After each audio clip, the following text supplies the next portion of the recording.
So I want to talk about creative loss.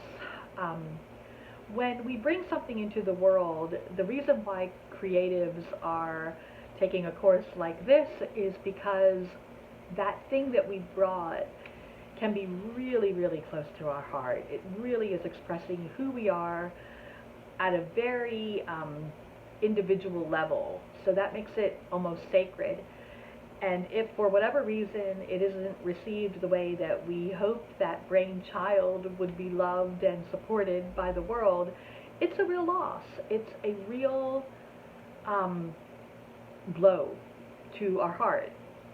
So the best thing to do is to see those losses as gains, like see the creative flow as a river.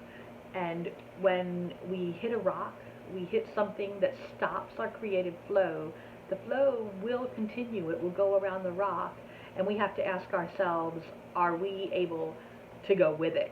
Um, and to just let that part that died, leave that behind us and get in that flow that's continuing to come to us. We're continuing to be inspired, and we're going to be what we were put on the earth to do.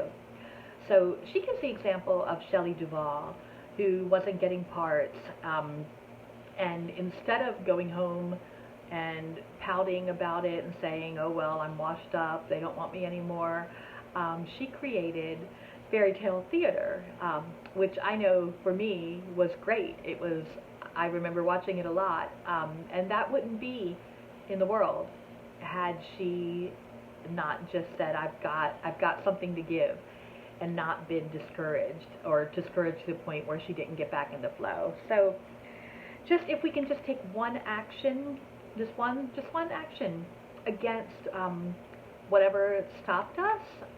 It's sort of like the last video, and it could be, she likes to use the word, Julia likes to use the word naughty. So again, maybe you can look at who didn't produce your work or who criticized it, and maybe you can spend some time just kind of criticizing them a little bit, because it will give you back your strength, it will give you back your power. So that's one way to approach it, and just really just get back in the flow, because it's always going to be there, and either we're on board or we're not, and that's our choice.